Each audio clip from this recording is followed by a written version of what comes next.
नमस्कार, मी प्रतीक्षा आणि माझ्या ब्लॉगला सुरुवात होत आहे। आज आम्ही आवरून निघालेलो आहोत खंडाळ्याला। आमची ट्रिप निघालेली फॅमिलीची।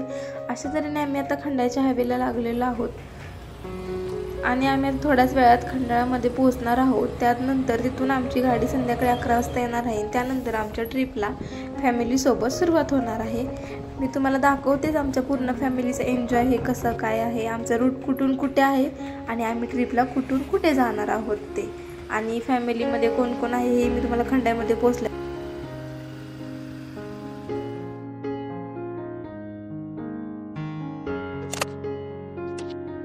आम्ही खंडाळ्यामध्ये पोहोचलेलो आहोत। आता मी तुम्हाला दाखवते आमची तयारी कुठपर्यंत आलेली आहे।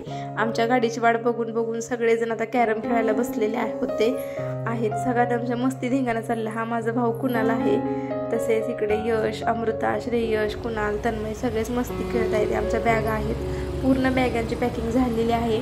आमची गाडी आता थोड्याच वेळात येत आहे। सगळ्या गाड्या वगैरे आत लावायची तयारी चालू झालेली आहे। सगळेच गाडीच्या आतुरतेने खूप वाट पाहत आहेत। लवकरच निघायचं आहे आम्हाला। आता रात्रीचे 11 वाजलेले आहेत तरी अजूनही काही गाडी आलेली नाही। अशा आमच्या पूर्ण ह्या सगळ्या फॅमिलीच्या बॅग्स आहेत। पूर्ण तयारी आमची झालेली आहे ट्रिपला निघण्यासाठी। इथे मम्मी, मावशी, काका सगळेजण आलेले आहेत। ही माझी मावशी आहे, श्रेयश, अमृता सुद्धा आहेत।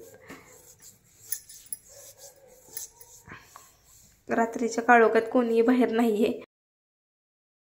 माझं घर आहे खंडाळ्यामधलं। आता आमची गाडी आलेली आहे। आमच्या बॅगा वगैरे घेऊन आता आम्ही सगळे निघालेलो आहोत गाडीकडे। तुम्ही बघू शकता अशा खूप सगळेजण खूप आनंद आहेत। आता गाडी आलेली आहे। आता आमचा प्रवास सुरू होणार आहे।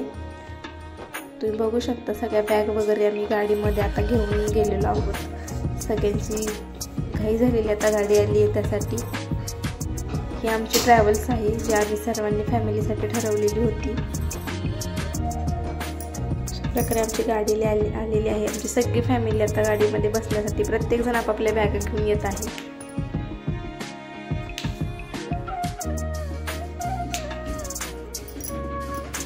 हा माझा हो यश आहे आणि त्याच्या हस्ते आता नारळ फोडून आमच्या प्रवासाला सुरुवात होत आहे। अशा ठिकाणी नारळ फोडून गणपती बाप्पा मोरया या गजराने आता आमच्या प्रवासाला एक सुरुवात झालेली आहे। आता थोड्यात सगळेजण गाडीत बसलेले आहेत। मी तुम्हाला दाखवते। हे आमचे ड्रायव्हर काका आहेत। इथे सगळे आमची फॅमिली अशी गाडीमध्ये बसलेली आहे। आता आम्ही प्रवासाला सुरुवात करत आहोत। नारळ वगैरे फोडून झालेला आहे। तुम्ही बघू शकता आमची एवढी सगळी फॅमिली आहे आमच्या सोबत। आमच्या प्रवासाला सुरुवात झालेली आहे। आमची गाडी आता निघालेली आहे।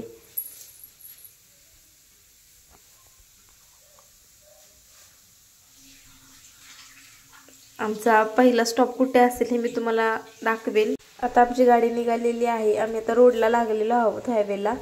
अशी आमची सगळी फॅमिली आहे। तुम्ही बघू शकता आता आम्ही हायवेला लागलेलो आहोत। आम्ही पहिल्यांदा कुठे जाणार आहोत, सकाळी कुठे पोहोचणार आहोत ते मी तुम्हाला दाखवते। आता आम्ही सकाळी कुठे पोहोचणार आहोत। आता रात्रीची वेळ आहे। आता आम्ही पोहोचलेलो आहोत त्र्यंबकमध्ये।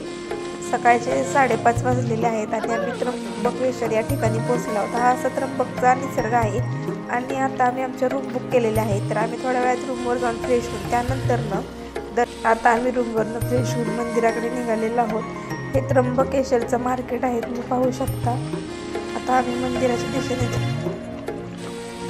आता आम्ही मुख्य द्वारातून आतमध्ये मंदिरामध्ये प्रवेश केलेला आहे। त्यानंतर आम्ही लाईनला उभे होतो। लाईनला खूप अशी गर्दी होती, तुम्ही बघू शकता।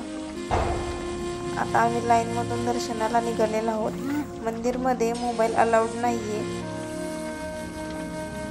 अजूनही आम्ही बाहेर रांगेतच आहोत, मंदिरात गेलेलो नाही। त्यानंतर मंदिरामध्ये मोबाईल नसल्या कारणामुळे लाईव्ह दर्शन दाखवत होते। कम्प्लिटली आम्ही लाईनमध्ये 2 ते 3 तास उभे होतो आणि काही विधी चालू असल्यामुळे मंदिर देखील बंद होते। तोपर्यंत दर्शन सुद्धा बंद झाले होते। त्यामुळे सर्वांनी आपापल्या जागी बसून घेतले होते आणि तिथे अत्यंत छान अशी सोय होती की रांगेमध्ये लोकांना बसण्याची देखील सोय होती। त्यानंतर मंदिर उघडले गेले आणि लाईनला पुन्हा सुरुवात झाली, दर्शनाला सुरुवात झालेली आहे. तरी आता आम्हाला अजूनही नंबर काय आलेला नाही. आतमध्ये गेल्यानंतर ना मोबाईल अलाउड नाही, त्यामुळे आम्ही लाईव्ह दर्शनच घेतलं. कम्प्लिटली आम्हाला लाईनमध्ये आता 3-4 तास होऊन गेलेले आहेत. 11 वाजलेले आहेत, तरी अजून आम्ही त्र्यंबकमध्येच आहोत. अजून पुढे देखील दर्शनाला जायचं आहे. आमचं दर्शन झालेलं आहे आणि आम्ही आता बाहेरच्या परिसरात आलेलो आहोत. हा त्र्यंबकचा बाहेरचा परिसर आहे, तुम्ही बघू शकता. अत्यंत सुंदर असा हा बाहेरचा परिसर आहे त्र्यंबकचा. आमची संपूर्ण फॅमिली पुढे गेलेली आहे. खूप छान असा त्र्यंबकचं मंदिर आहे.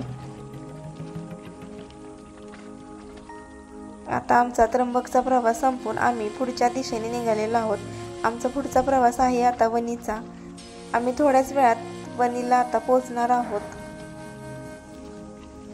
आता आमचा वणीचा प्रवास सुरू झालेला आहे आणि पुढच्या ब्लॉगमध्ये आपण वणी दर्शन पाहणार आहोत.